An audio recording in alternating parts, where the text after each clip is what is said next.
My sister-in-law coached her friend to seduce my husband while I was 7 months pregnant. The text said today's the day. He won't be able to resist anymore. When I showed him the messages, she said I'd trapped him with a baby. I stayed silent. That was a year ago. This morning, she sent a package to our daughter from prison. Hello everyone.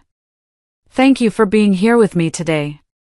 Before I begin my story, I'd love to know which city you're joining us from. Please feel free to share in the comments. Now, let me take you into this story. To really understand how we got here, you need to understand my husband's family. And specifically, his sister, Brenda. My husband, Mark, is the best man I've ever known. He's kind, he's steady, and he's an incredibly hard worker. About a year ago, he got a huge promotion at his firm.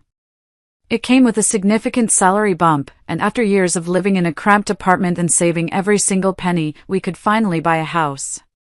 We found this perfect, sprawling 1970s ranch-style home. The second we walked in, I could smell the faint scent of old wood and new paint, and I just knew. It had a big, beautiful kitchen that opened into a little breakfast nook, and a yard big enough for a dog and, we hoped, for kids. And then the realtor opened a set of sliding glass doors off the living room, and we saw it, a big, glittering, indoor swimming pool.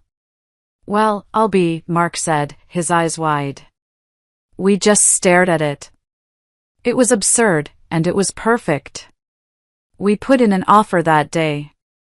Now, Mark's family. It's complicated. His parents had a terrible divorce when Mark was 12. It turned out his mom had been having an affair, and Brenda, his half-sister, was the result. A DNA test confirmed she wasn't his father's kid, and my father-in-law, a very quiet, very stern man, just snapped. He cut Brenda out of his life. Completely. He never spoke her name again, never acknowledged her at holidays.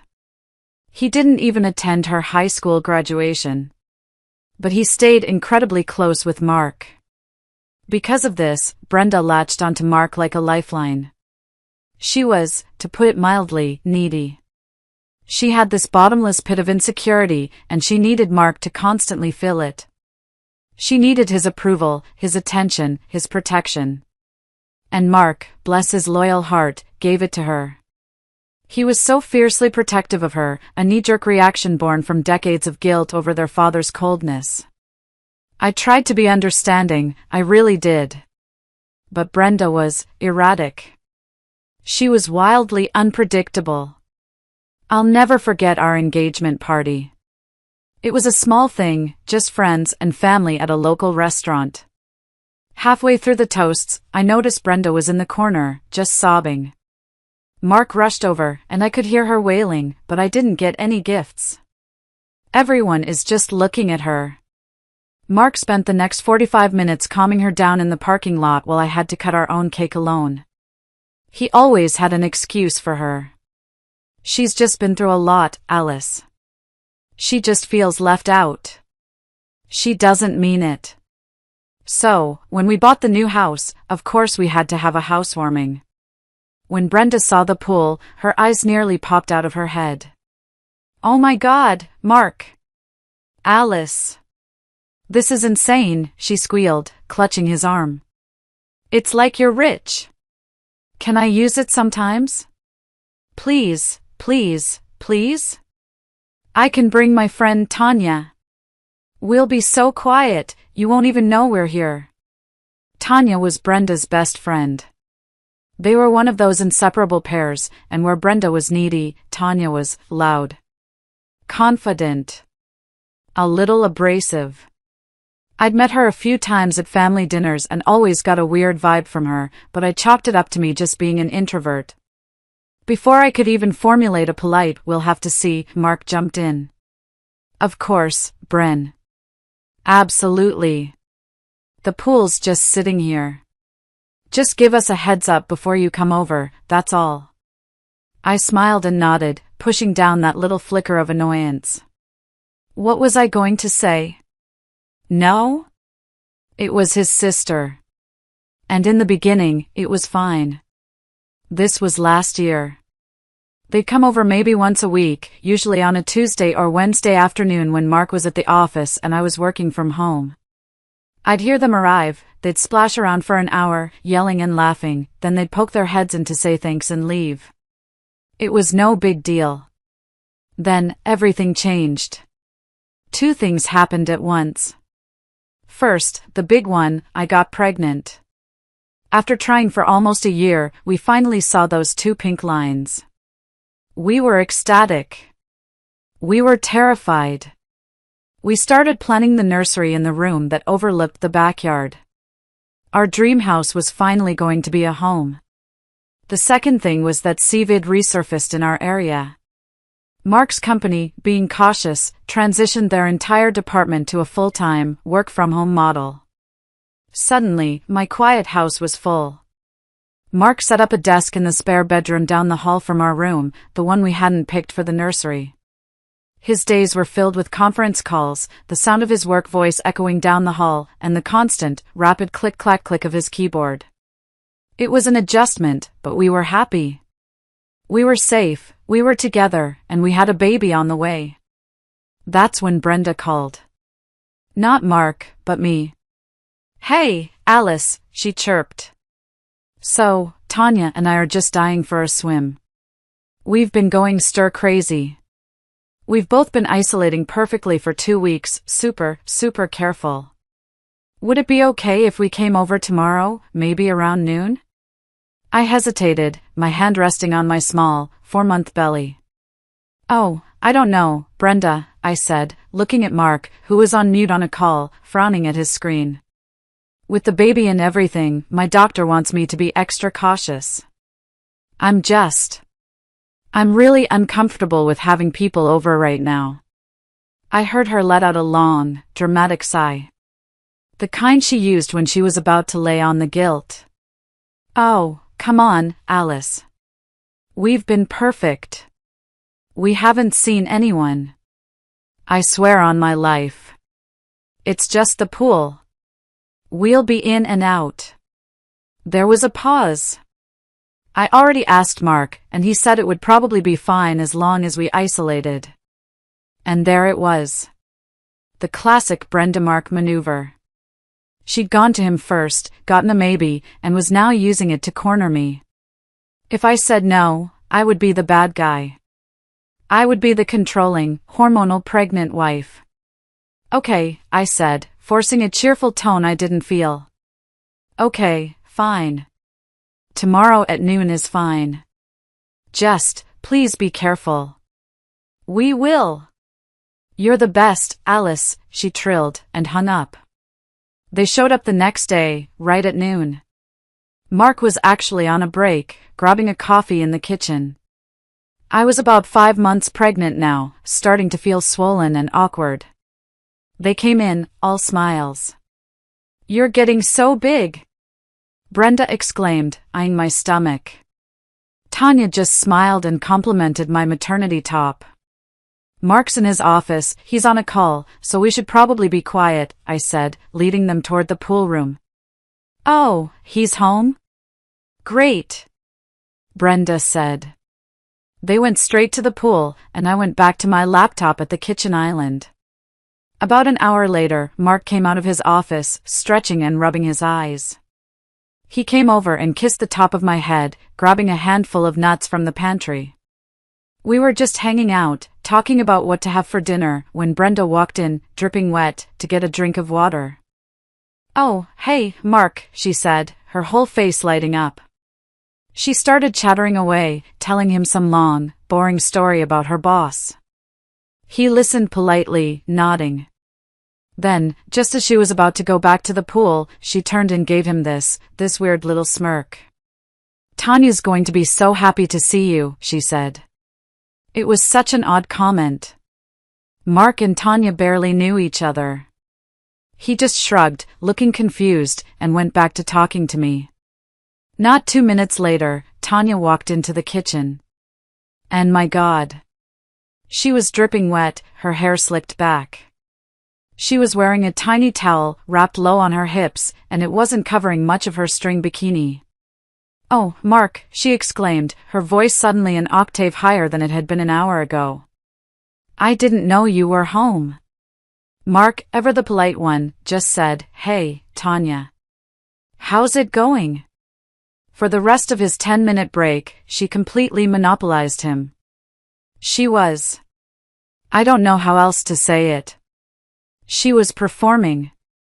She was unbelievably giggly, smiling so wide her face must have hurt, and constantly touching his arm when she laughed. Mark, who has a very dry, sarcastic sense of humor, would say something deadpan, and she would erupt in this fake, high-pitched shriek of laughter, like he was the funniest man on earth. Oh, Mark, you're so funny, she'd gasp, leaning in close. I stood there, slicing an apple one didn't even want, feeling my face get hot. I felt invisible. It was so blatant, so obvious. It felt like she was flirting. Hard.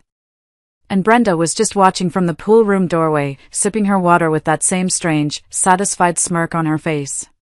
Before Tanya went back to the pool, she glanced over at me. It wasn't a friendly look. It was a smirk. The same one Brenda had. It was calculating. I just looked down at my apple slices. Before they left that day, Brenda called out as they were heading to the door, So, Mark, are you working from home every day of the week now? Or just sometimes? Every day, for the foreseeable future, he called back from his office. Great. See you tomorrow, Alice. Brenda chirped. I didn't think much of it at the time. I should have. I should have seen it for exactly what it was, reconnaissance. For the next 2 weeks, they came over. Every single day. Like clockwork. At noon, my doorbell would ring. And my stomach would drop. But something was different. After that first day, Tanya never got in the water again. Not once. Instead, she would arrive in a new, and I swear, progressively tinier bikini each day. She'd walk in with Brenda, they'd go to the pool room, and then Tanya would just hang around. She'd lounge on one of the pool chairs, scrolling through her phone. She'd wander into the living room, complaining about the heat, stretching her arms over her head. She'd come into the kitchen where I was working, sit at the island, and just be there, in her bikini.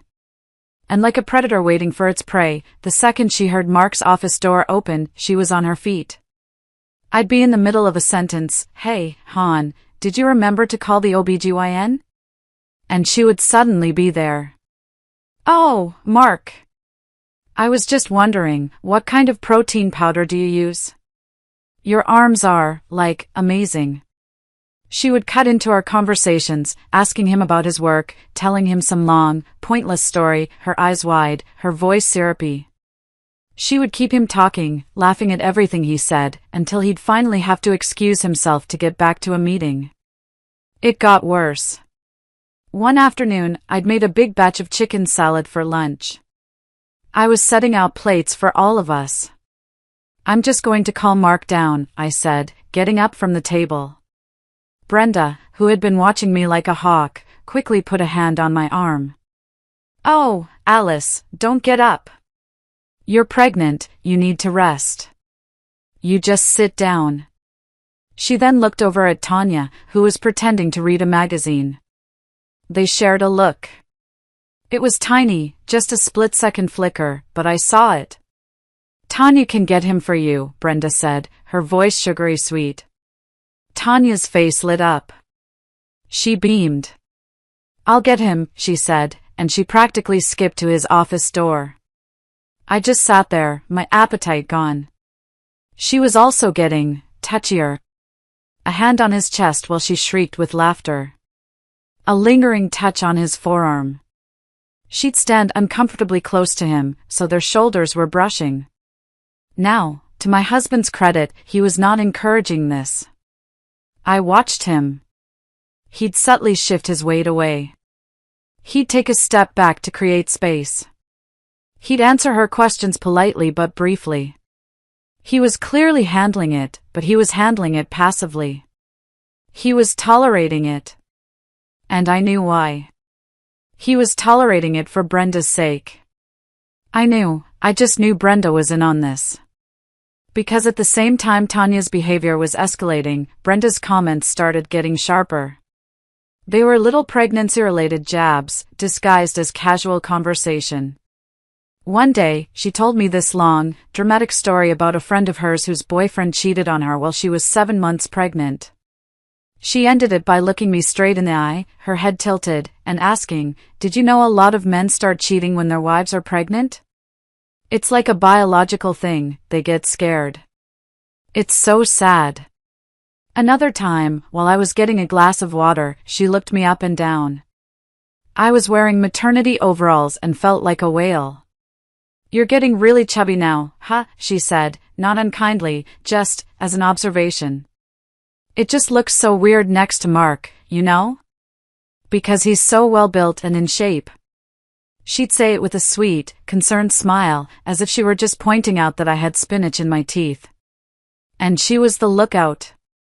If she spotted Mark coming out of his office, she'd quickly find Tanya, who might be in the actual pool for once, and whisper something. Then, like magic, Tanya would appear, dripping, with a problem only Mark could solve. I started to feel like I was losing my mind. Was I just the jealous, hormonal pregnant wife? Was I crazy? I tried to talk to Mark about it again. It did not go well. It was a Sunday evening. They had just left. The house reeked of coconut sunscreen. Mark was on the couch, watching a football game. I sat down next to him, my hands trembling. "Mark," I said, my voice barely a whisper. "We need to talk about Brenda and Tanya." He sighed, not taking his eyes off the screen. "What about them, Alice? I am really uncomfortable with them coming over every day. Especially Tanya. The way she acts around you." He finally muted the TV and turned to me. His expression wasn't angry, it was defensive. "What do you mean, the way she acts?" "You know what I mean, Mark. She's flirting with you.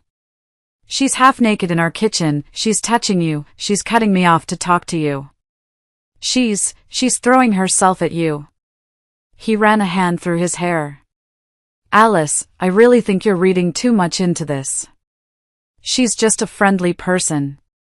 She's a touchy-feely person. I'm handling it. I create distance. It's fine. It's not fine." I was crying now, I couldn't help it.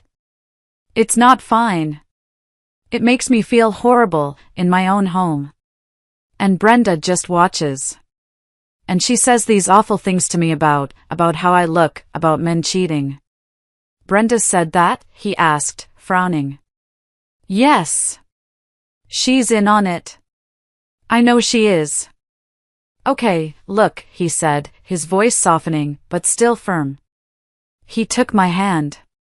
"Alice, I know you're stressed. I know the hormones are a lot right now. But Brenda would never intentionally hurt me. Or you. You're misinterpreting this. She has been through so much in her life. Her dad, the divorce, all of it. Having her and her friend over, using the pool, it's a small thing that means a lot to her. It makes her feel like she has a family, a brother who cares." He was looking at me, his eyes pleading. "Can't we just let this go? For me? It's harmless. I'm handling it." I pulled my hand away.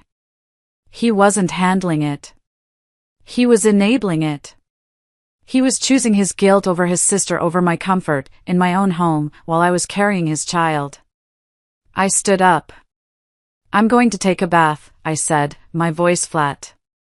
I didn't say anything else. He didn't either. He just unmuted the TV. I went upstairs and locked the bathroom door and sobbed. I felt more alone than I ever had in my life. The next day, they came over. And the next. And the next. The pattern continued. Tanya's behavior became even more brazen, as if my failed attempt to stop her had only encouraged her.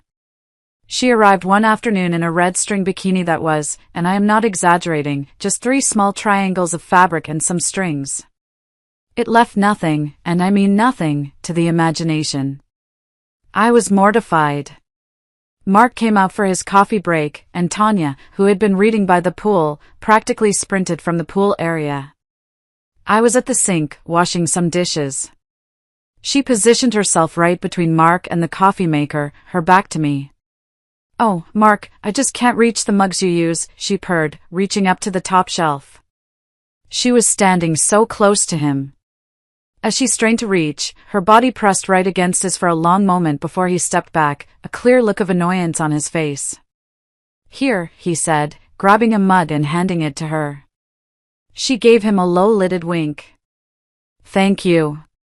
You're my hero." I had to grip the edge of the sink, my knuckles white. Later that day, at lunch, she actually sat in his usual spot at the kitchen table. When he came out from his office, he paused, looking at the empty seat next to her. She patted it. "Sit here, Mark. I want to show you this hilarious video." He sighed, but he sat down. She immediately leaned into him, her phone tilted toward him, her breast pressing firmly against his arm. That was his limit. He stood up so fast his chair scraped loudly on the tile. "I have to get back to work," he said, his voice clipped. He left his uneaten sandwich on the plate and walked back to his office, shutting the door firmly behind him. Tanya just shrugged and laughed, picking up his sandwich. "Well, more for me." Brenda watched all of this, her face blank. Then she turned to me. "You know," she said, conversationally, "I was just reading an article. It said that pregnancy can change a woman's body permanently. Like, your hips get wider, and other things, just never go back. It said a lot of men can't handle the transformation. It's a biological trigger for them to seek out, healthier mates." She shrugged. "So wild, right?" I just stared at her. The malice was so open, so casual.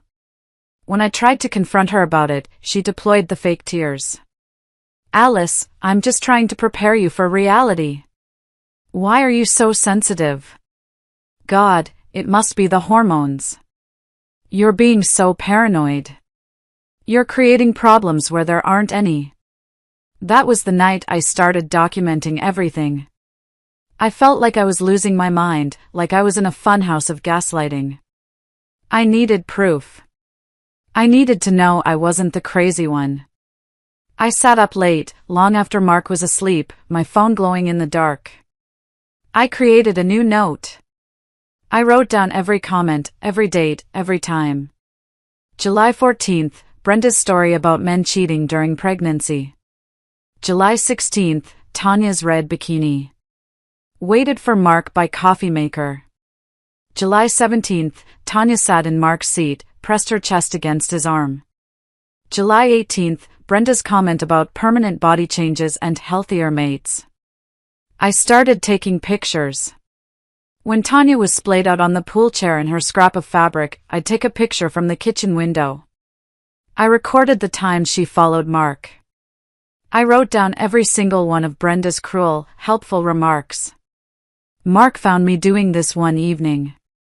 I was on the couch, typing furiously. He'd just finished work. "What are you doing?" he asked, his voice weary. I didn't hide it. I was past that. "I'm keeping a log," I said, my voice flat. "Of everything Brenda and Tanya say and do." He sighed, a deep, heavy sound that scraped my last nerve. "Alice, this is becoming an obsession. This isn't healthy. You're taking pictures of them through the window? You sound unhinged." "I sound unhinged?" I snapped, standing up. "I'm not the one parading around in a G-string in another woman's house. I'm not the one telling my pregnant sister-in-law that her husband is probably going to cheat on her. They are harassing me, Mark, and you are letting them." You are misinterpreting innocent behavior because of pregnancy hormones, he shouted, finally losing his temper. Brenda would never intentionally hurt me. You need to stop this. We stared at each other, the gulf between us a mile wide. He went to the office, and I went to our bedroom. We didn't speak for the rest of the night. The breaking point came 2 days later. It was a Thursday. I was 7.5 months pregnant, and I felt it. My ankles were swollen, my back ached, and I was so tired of fighting. Tanya arrived wearing what I can only describe as fabric scraps. It was a black bikini, but the top and bottom were just tiny triangles held together by strings. It was obscene. She didn't even pretend to swim. She didn't even pretend to read. She dragged a lounge chair from the far side of the pool to the patch of sunlight directly outside Mark's office window, angled it perfectly, and laid down. She was putting on a show, and she knew exactly who her audience was. I just watched from the kitchen, numb. Around noon, she got up, stretched slowly like a cat, and went inside, ostensibly to get water. I had a bad feeling. A cold, sick feeling. I followed her quietly. I rounded the corner into the main hallway and found her standing outside Mark's closed office door. She was adjusting her bikini top, pulling it down to show more cleavage. My heart started pounding so hard I could feel it in my ears. She knocked once, a quick, soft rap, and then, without waiting for a response, she just opened the door and slipped inside, closing it softly behind her. I froze. My mind was screaming. This is it. This is happening. I crept forward, my bare feet silent on the hardwood floor. I pressed my ear against the cool wood of the door. At first, I heard her giggling. That same fake, high-pitched sound. I heard her voice, low and intimate. You just work so hard, Mark. I don't know how you do it. Your wife is so lucky. Any woman would be lucky to have a man who works as hard as you, who deserves someone who truly appreciates him. My blood ran cold. I couldn't breathe. I heard a shuffling sound, like a chair moving. Then I heard Mark's voice, not polite, not tolerant. It was sharp and clear as glass. Tanya, stop. There was a pause. Then, the door flew open, slamming against the wall. Mark stormed out, his face flushed with a dark, furious red. His jaw was tight, his fists clenched. Tanya emerged right behind him, her face a mask of shock. Her lipstick was smudged. She reached for his arm. Mark, wait, I just meant. He jerked his arm away from her touch like it was on fire. Get out of my house, he said, his voice low and dangerous. Now. Brenda came rushing in from the pool area, her face a perfect mask of fake concern. What happened? What's wrong? Mark, what's going on? Mark spun around, his fingers shaking as he pointed at Tanya. Your friend, he spat, his voice trembling with rage, just tried to kiss me. I thought. I don't know what I thought. That Brenda would be shocked? Apologetic? Horrified? She wasn't. Instead, her face twisted into a snarl, and she turned on me. What did you do? She screamed, her voice echoing in the hallway. What did you say to him? You've been poisoning him against us since day one. You're just a jealous, controlling, paranoid shrew. She turned to Mark, her eyes filling with tears. She's threatened by anyone younger and prettier than her, and she's taking it out on poor Tanya. Tanya, on cue, burst into sobs. Fat, fake tears rolled down her cheeks. He misunderstood, she wailed, clutching her chest. I was just telling him how much I admire him. He misunderstood my intentions. I stood there, frozen, my hand on my belly. The audacity of it, the sheer, brazen lies, it was breathtaking. Mark's face, which had been red with anger, went ice cold. He looked at Tanya, then at his sister. Leave, he said. His voice was quiet, but it was the quiet of a bomb about to go off. Both of you. Get your things, get out, and don't come back. Brenda started crying for real this time. The wails, the hyperventilating. It was a performance, but the tears were genuine. You're choosing her? She shrieked, pointing at me. You're choosing your paranoid, hormonal wife over your own sister? Your own family? She brought up their father. He abandoned me, and now you're doing the same thing. You're just like him. You're abandoning me. It was emotional manipulation at its absolute finest. And for one horrible, agonizing second, I saw my husband waver. I saw that old, familiar guilt flicker in his eyes.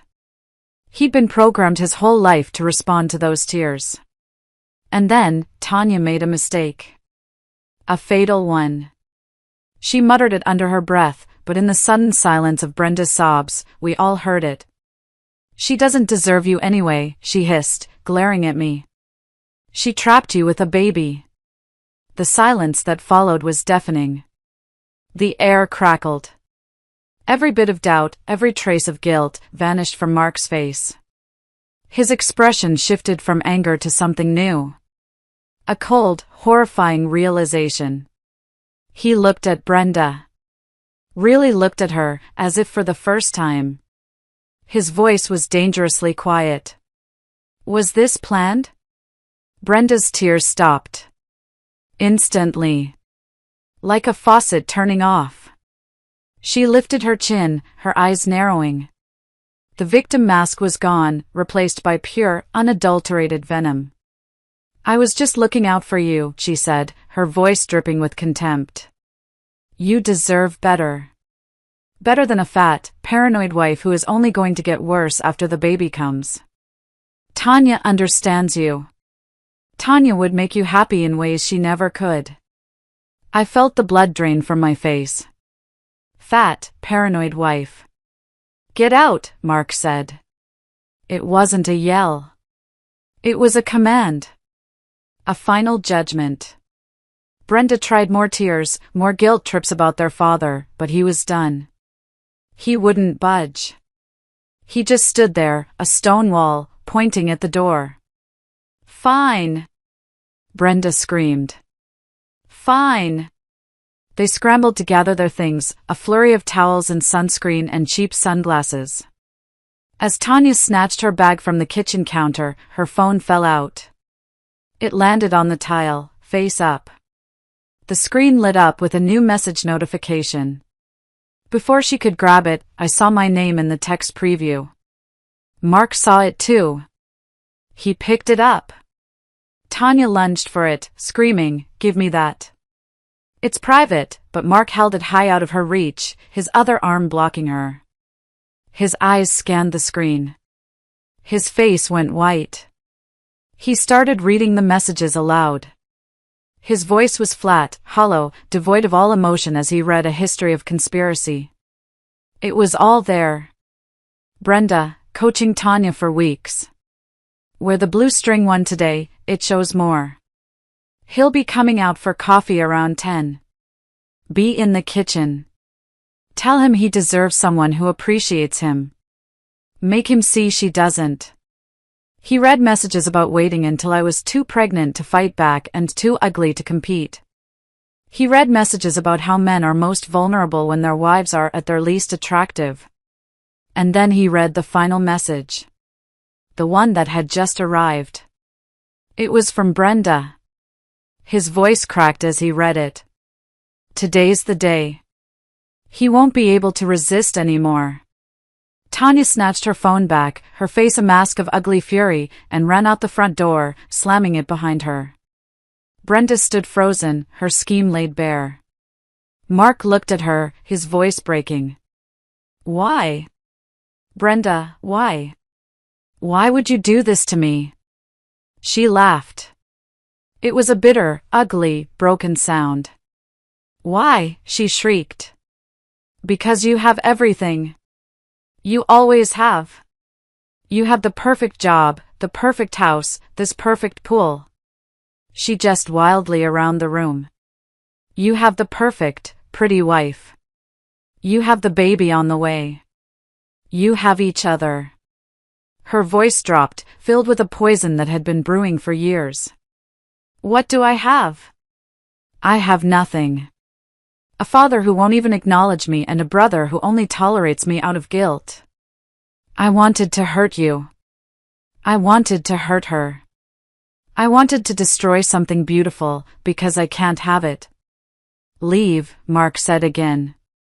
His voice was dead.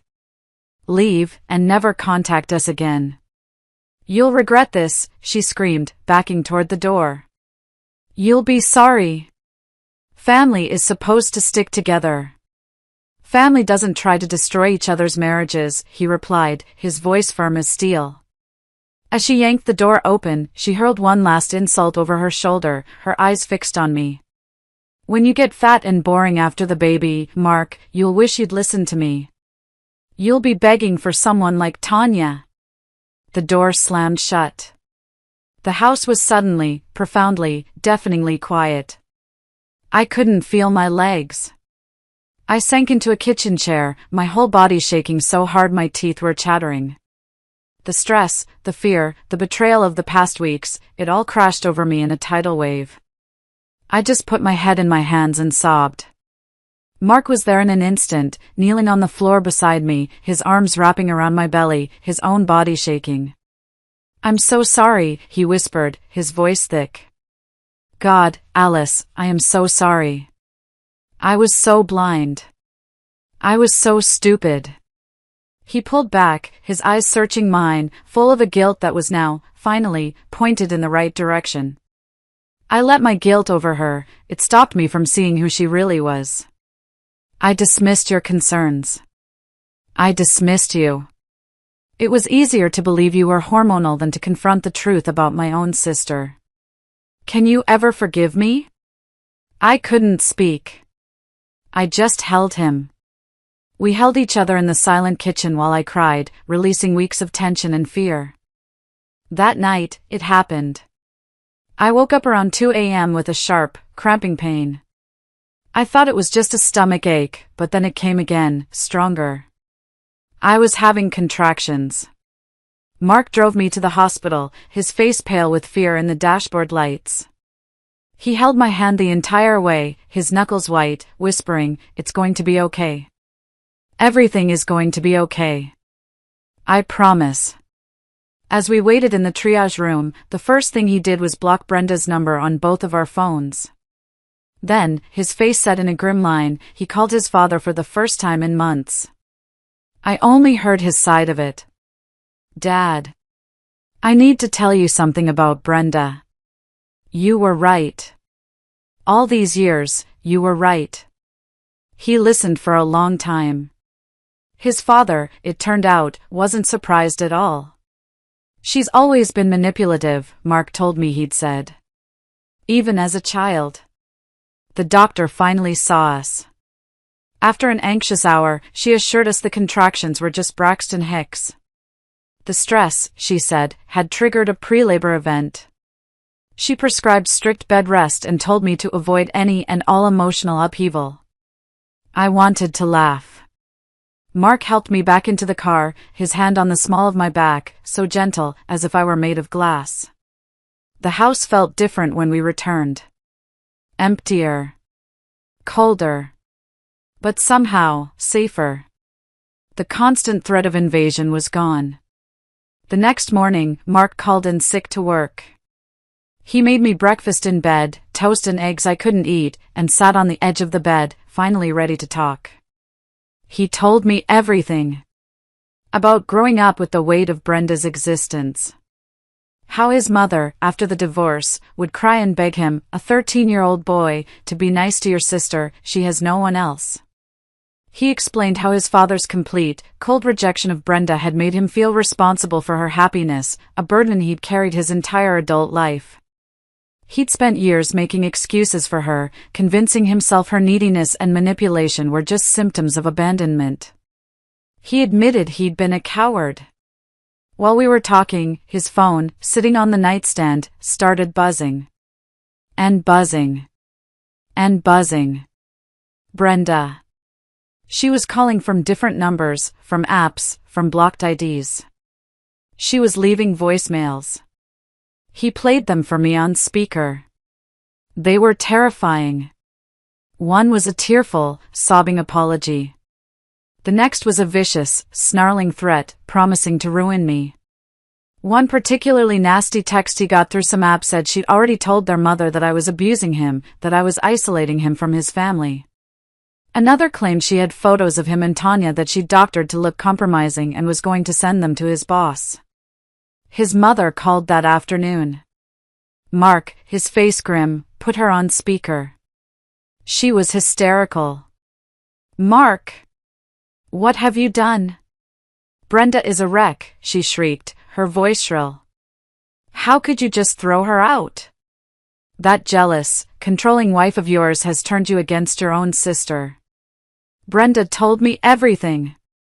How you banned her from the house. How Alice accused innocent Tanya of these horrible things. How she's using that baby to trap you." Mark waited for her to take a breath. "Mom," he said, his voice calm and cold. "Here is what actually happened." He told her everything. The setup. The attempted kiss. The text messages. Everything. His mother was quiet for a long moment. Then she said, "Well, Brenda is just confused. She's fragile. You're overreacting. This is what families do. They fight, and they make up. I'll book a table for dinner on Friday so we can all work this out." "No, Mom," Mark said. "You're not listening. It's over." And he hung up. The stress was doing a number on me. I couldn't keep any food down. I was throwing up every morning. At my next checkup, my blood pressure was dangerously high. The doctor put me on modified bed rest and warned that if my BP didn't come down, they might need to induce labor early. The baby was measuring small. I felt like I was failing my child before she was even born, all because of Brenda's twisted, sick games. Mark became a fortress. He hired a security company to change all our locks and install a full camera system. He wasn't taking any chances.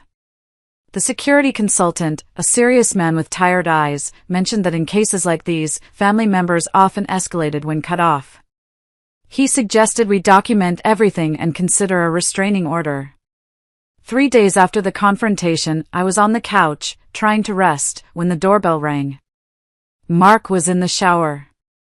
I looked at the new security camera feed on my phone. It was Tanya. I froze. I went to the door, my heart pounding, and spoke through the peephole. "What do you want?" She looked different. No makeup, her hair in a messy bun. She was wearing jeans and an old sweatshirt. "Alice, please," she said, her voice sounding raw. "Can we just talk?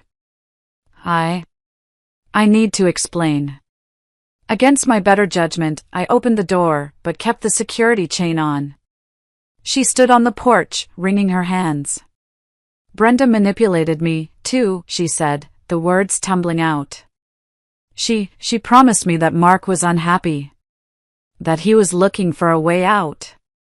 She's been feeding me information for months. Months? I whispered. "Yeah." She pulled out her phone. "Look." She held it up to the crack in the door. I saw messages. Messages going back 6 months. 6 months. Long before Mark started working from home. Long before I was even obviously pregnant. Brenda had been planning this since before we even moved into the house. She had been showing Tanya photos of Mark, telling her stories about how he complained about me, how I was too focused on my career, then too obsessed with getting pregnant. She created an elaborate fantasy that Mark was secretly in love with her, Tanya, but felt obligated to stay with me because I was emotionally abusive and controlled all his finances. I I felt terrible when I realized it was all lies, she said, looking down. But I noticed something. She never once said she was sorry. She never apologized for trying to kiss my husband, or for parading around half-naked in my home, or for the things she'd said. She just felt terrible that the fantasy wasn't real. You need to leave, I said, and closed the door, bolting it. When Mark came downstairs, I told him everything. He was furious that she'd had the nerve to come to our house. But he was more disturbed by the timeline. 6 months of planning. That meant Brenda had been attending our housewarming party, hugging me, calling me sister, pretending to be excited about the baby, all while actively plotting to destroy our marriage. The betrayal ran deeper than we could have ever imagined. That night, I couldn't sleep. I went downstairs at 3 a.m. and opened my laptop, going through our old photo albums online. And now, I could see it. It was so obvious, I felt stupid. In picture after picture, Brenda's fake smiles. The way she always positioned herself next to Mark. How she'd angle her body away from me. In our pregnancy announcement photo, the one where we're holding the ultrasound picture, everyone is smiling at the camera. Except Brenda. She's looking at Mark, her expression, hungry. At our housewarming party, there she is, in the background of almost every photo, just following him. How had I been so blind? Mark found me crying over the laptop. He gently closed it. Stop, he whispered. That's the past. She doesn't exist anymore. He helped me back to bed. We'll get through this, Alice. I promise. She will never hurt us again. But even as he held me, I could feel the tension in his body. He was grieving the sister he thought he had, the relationship he tried so hard to protect. The next week, Brenda escalated. She started showing up at Mark's office building. The one he wasn't even at. But she'd stand outside the downtown building for hours, just standing there. Sometimes she'd be crying, making a scene. Security would have to ask her to leave. His coworkers, who were also working remotely, heard about it. His boss pulled him into a private video call to ask if everything was okay at home. The professional reputation he'd worked so hard to build was being tarnished by her drama. Then came the social media campaign. She created multiple fake accounts. She'd comment on old photos of ours, spreading lies. I know Alice personally, she's a gold digger, she trapped him with that baby to try and get his family's inheritance. She posted old photos of her and Mark as teenagers with captions like, back when our relationship was pure, before she came and destroyed our family. She even created a fake profile pretending to be me, posted horrible things about herself, and then screenshotted them as evidence of my cruelty. We reported each account, but new ones popped up faster than they could be taken down. His mother, fully on Brenda's side, started calling relatives. Spreading Brenda's version of events. His aunt called to lecture him about family loyalty. His cousin texted to say how disappointed he was in how Mark was treating his poor, sick sister. The family that had barely acknowledged Brenda's existence for years suddenly rallied around her, united in their condemnation of us. Mark spent hours on the phone, his voice raw, explaining the truth, but Brenda had gotten her story out first. The lie was more dramatic than the truth. The stress was taking its toll on our marriage. We were fighting. Not at each other, but just fighting the situation. Mark became withdrawn, spending longer and longer hours locked in his office, even after his workday was over. He was constantly on his phone, either deleting messages from Brenda or arguing with family members. I felt like I was losing him to the very drama we were trying to escape. One night, I found him in the nursery we'd started decorating. The crib was built, the walls were painted a soft yellow. He was just standing in the middle of the room, in the dark, looking lost. I'm scared, Alice, he admitted, his voice hoarse. I'm scared she's never going to stop. I'm scared our daughter is going to grow up in this toxic mess. I'm scared I failed as a brother, and now I'm going to fail as a father. I was 8 months pregnant when Brenda escalated again. She started dating someone new, some guy she'd probably fed her whole sob story to. And she brought him to stalk us. They'd sit in a car down the street from our house. Just watching. 4 hours. Our new security cameras picked them up, but they were on public property. When Mark finally had enough and confronted them, the boyfriend just sneered and said he didn't know anything about any restraining order and that Brenda had told him I was holding her niece hostage. The police were called. But again, there's little we can do, sir. They aren't on your property. My doctor was now very concerned. The baby wasn't gaining weight properly. My blood pressure was still dangerously high. She recommended inducing labor at 37 weeks. The thought of bringing my daughter into this chaos, of Brenda knowing when we were at the hospital, when we were vulnerable, it terrified me. I started having full-blown panic attacks, an elephant on my chest, unable to breathe. Mark finally broke. He called his father. They hadn't spoken much since that night at the hospital, but he needed guidance from the one person who truly understood Brenda's capacity for destruction. He explained everything that had happened since the blowout. The stalking. The harassment. The car outside. His father listened quietly. When Mark finished, he just sighed. I had hoped she would change as she got older. But some people, Mark, some people are just born broken. He offered, again, to help pay for a lawyer if we needed one. That conversation seemed to shift something in Mark. The defeat I'd seen in his eyes in the nursery was gone, replaced by a cold, hard determination. He came home from that phone call a different man. He'd made an appointment with a top family law lawyer for the next day to discuss our options.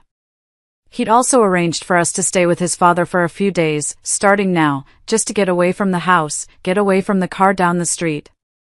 While we were away, staying in his father's sterile, quiet guest room, Brenda broke into our house. The security cameras caught everything. She used a key we didn't know she had. She must have copied it during one of her pool visits, months ago. The footage was chilling. We watched it with the police. She didn't steal anything. She went through our bedroom. She opened my drawers. She went through our closets. She went into the nursery. She took photos of everything. Personal documents, our mail. And then she took out a can of black spray paint. She spray painted "Baby Killer" in huge, dripping letters on the nursery wall. And she left a final gift. She left a baby doll, its head ripped off, in the crib we had just assembled. She was in the house for less than 10 minutes. But the violation, the pure, distilled hatred, it was enormous. The police, finally, took things seriously. This wasn't a family dispute anymore. Breaking and entering, vandalism, and the implied, credible threat of the decapitated doll, it was enough for criminal charges. They arrested Brenda at her apartment that night. When they searched her place, they found the evidence of her obsession. Hundreds of photos of Mark. Printed screenshots of our social media. And notebooks. Notebooks filled with plans. Detailed plans to break us up. She'd been documenting our routines for months, noting when we went to doctor's appointments, when we were home, when we were vulnerable. The notebooks, the detective told us, revealed she'd been planning variations of this scheme for years, just waiting for the right opportunity, the right person to use. Tanya was just a pawn. Our pregnancy, our happiness, had been the trigger. The ultimate symbol of the family she felt she deserved but couldn't have. If you're still listening, please help me out by liking this video and commenting the number 1 down below. It lets me know that you are amazing, and that you're right here with me on this journey. Your support is a huge encouragement and keeps me going. Please, comment the number 1 so I can see you, and now, let me tell you what happened next. Brenda's arrest, believe it or not, made things worse before they got better. Their mother went into absolute overdrive. She hired a high-priced lawyer who immediately started spinning the story to anyone who would listen. Brenda wasn't a criminal, she was a victim. She was having a mental health crisis. She'd been triggered by her severe childhood trauma and abandonment issues. She needed help, not punishment. The local news picked up the story, framing it as a family dispute gone tragically wrong. Our names were kept out of it, but anyone who knew us, anyone who knew of us, could piece together the details. We were the brother and sister-in-law who had her committed. I went into labor 2 weeks early. The stress, the shock, the constant fear, my body just gave out. It was a difficult, terrifying delivery. My blood pressure spiked dangerously high during labor. The baby's heart rate kept dropping. For a few terrifying hours, the doctors were running in and out, their faces grim. They weren't sure if both of us would make it. Mark later told me it was the worst night of his life. Worse than finding out about the texts, worse than seeing the nursery. He'd sat in the waiting room while they rushed me to an emergency C-section, praying to a God he didn't believe in, promising anything if we just survived. And we did. We survived. Our daughter, Lily, was tiny, just over 5 pounds, but she was fierce. She came out with a weak, squeaking cry, and they placed her on my chest. I felt this surge of protective instinct so powerful, so primal, it took my breath away. This little person depended on us completely, and I would do anything to keep her safe from the chaos that had marked her entire gestation. Mark cried when he held her for the first time. He just sobbed, whispering promises to her tiny, wrinkled face. That she would always be loved. Always be protected. That she would never be manipulated or used as a pawn in someone else's sick games. We stayed in the hospital for 5 days while Lily gained weight in the NICU and my blood pressure stabilized. It was a strange, sterile bubble. While I was learning to breastfeed and watching Lily under the blue lights, Mark was on the phone, dealing with the ongoing legal situation. Brenda's lawyer was good. He was pushing hard for a plea deal that included mandatory therapy and probation instead of jail time. The prosecutor warned us that with her clean record and the family connection, she'd likely get probation at most. It felt like a slap in the face. All that terror, all that pain, and she would just walk away. But Mark, holding Lily's tiny hand in his, said he didn't care about punishment anymore. He just wanted her gone from our lives. A piece of paper, a restraining order, something to keep her away. His father visited us in the hospital. He brought a small, soft, stuffed elephant for Lily. It's the first baby gift I've ever given, he admitted awkwardly. He held his granddaughter, his big, rough hands looking giant around her tiny body. I saw something soft in his expression I'd never seen before. He looked at Mark. I'm proud of you, he said, his voice thick. You protected your family. You broke the cycle of enabling that let this happen. He looked at me, then at Lily. That offer still stands, he said. If you want a fresh start, somewhere she can't find you, I'll help. I'll pay for the move. I'll help sell the house. Whatever you need.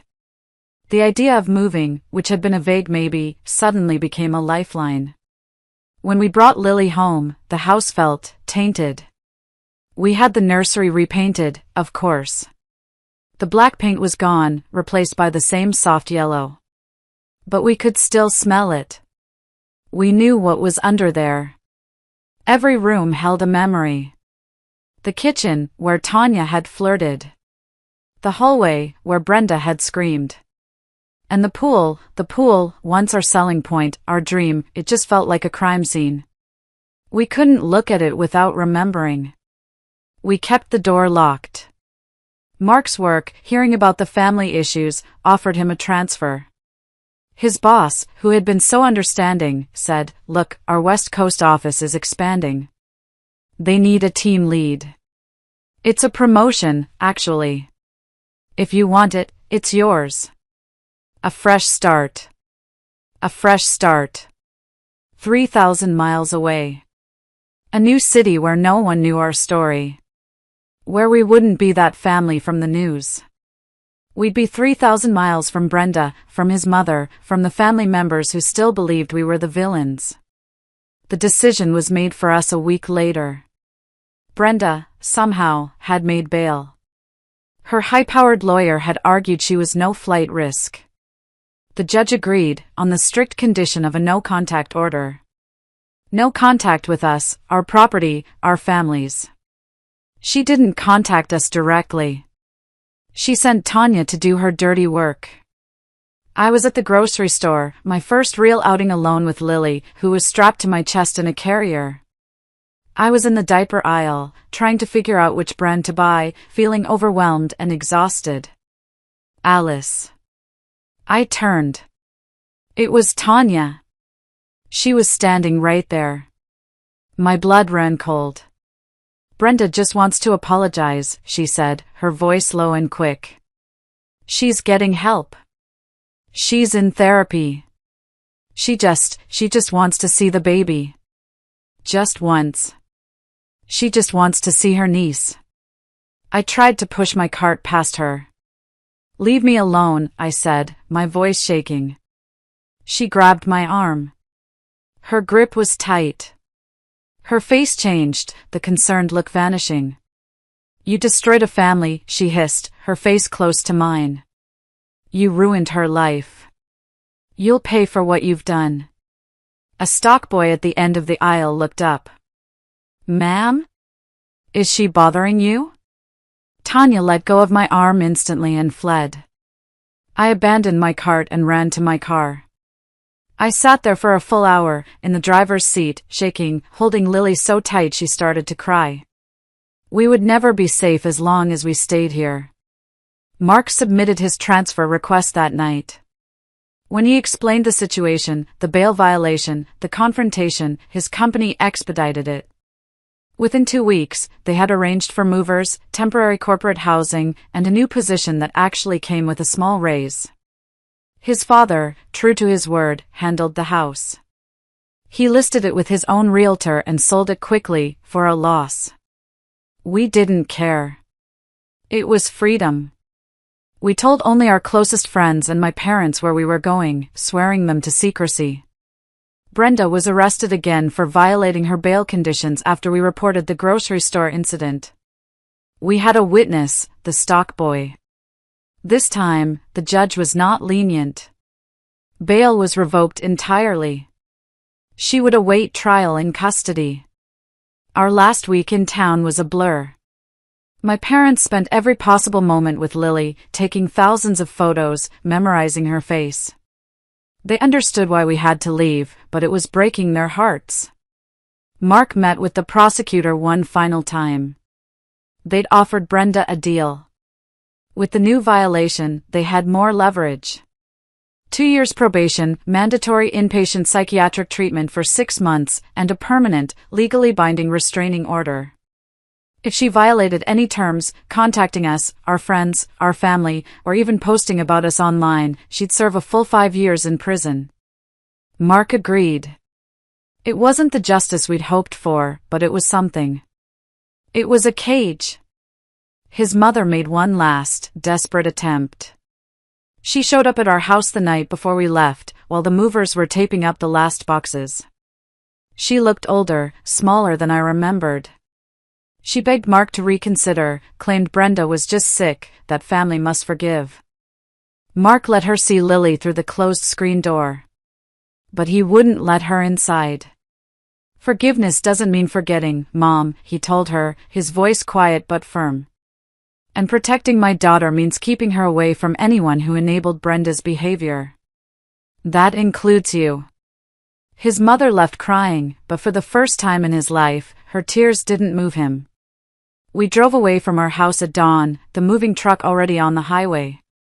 Lily was sleeping peacefully in her new car seat.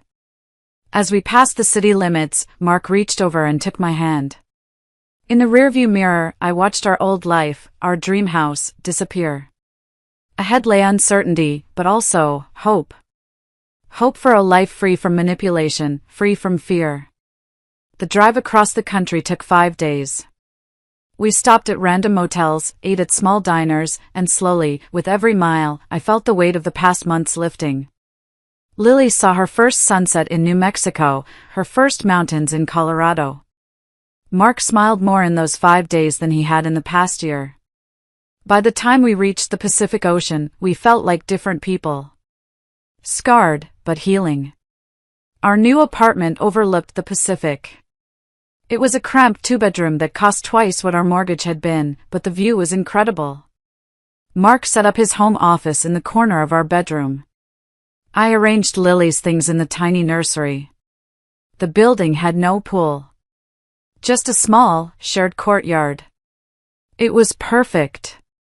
The first few weeks were hard. Every woman with dark hair made my heart race. I flinched every time the phone rang. Mark installed 3 new locks on the front door and a doorbell camera, even though we were on the 3rd floor. He'd wake up in the middle of the night, I'd feel him get out of bed, and I'd know he was checking the windows, then standing over Lily's crib, just watching her breathe. His new coworkers invited us to a weekend barbecue. We almost didn't go. But we couldn't live in a bubble. At the party, someone asked Mark if his family would be visiting soon. I saw his jaw tighten. "We're not close with my relatives," he said politely. The host's wife, Catherine, must have sensed something, because she quickly changed the subject. Later, she pulled me aside and mentioned she'd moved here to escape her own toxic family. She didn't pry. She just handed me her number. 3 weeks into our new life, Mark's new work phone rang at 2 a.m. We'd forgotten to block his mother's number on this one. He let it go to voicemail. Her message was slurred, drunken. She rambled about how we'd destroyed Brenda, how she was in a terrible place because of our lies, how we'd stolen her grandchild. She ended by saying she'd hired a private investigator to find us. Mark deleted the message and blocked the number, but we didn't sleep again that night. I started attending a new mothers group at the local community center. The other women swapped birth stories and complained about sleepless nights. When they asked about my delivery, I kept it vague. It was just early due to stress, I'd say. One mother, Kathy, had also delivered early. We bonded over our tiny, fierce babies. She became my first real friend there. Mark threw himself into work. His new team was launching a major project, and the long hours gave him a purpose. He was good at his job, and his new boss was impressed. There was talk of another promotion already. Then, Tanya found my Instagram. I'd made it private, just for friends and family. But she created a fake account, pretending to be someone from my mother's group. The message was short. "She's getting out soon.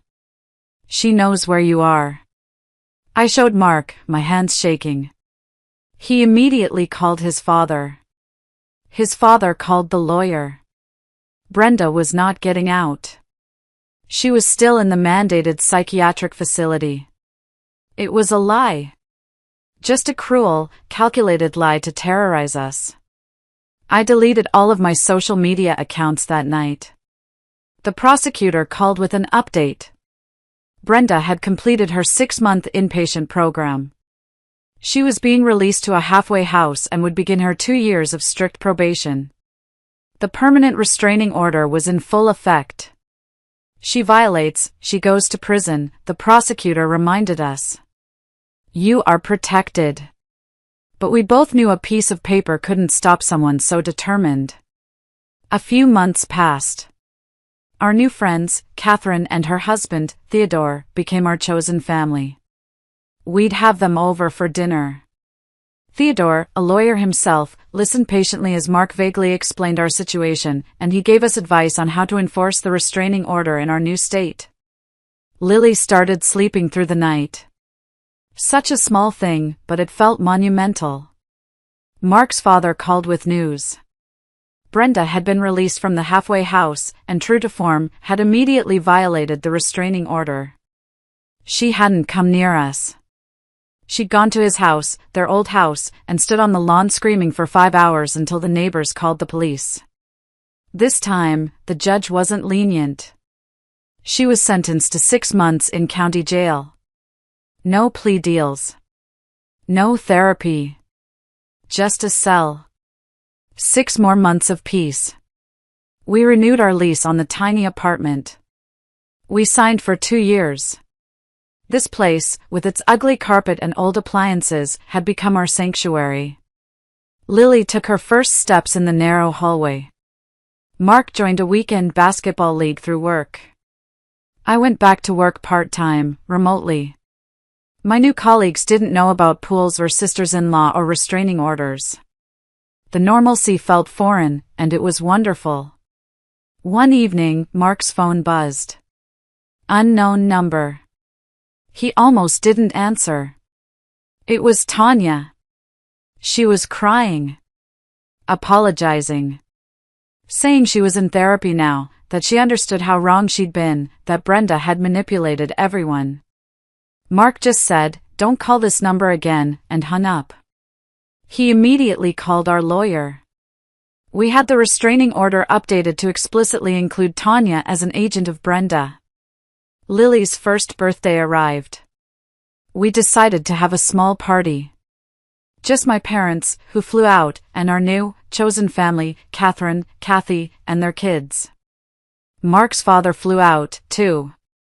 He'd aged, the stress of managing the chaos wearing on him. He brought Lily a small gift and a large check. For her college fund, he said gruffly. Over coffee, he admitted he'd been seeing a therapist himself, to process his role in enabling Brenda for all those years. The party was perfect.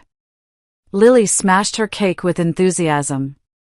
Mark took hundreds of photos, creating new memories to blot out the old ones. It was our first celebration without fear. That night, after everyone had gone and Lily was asleep, Mark and I sat on our tiny balcony, listening to the ocean.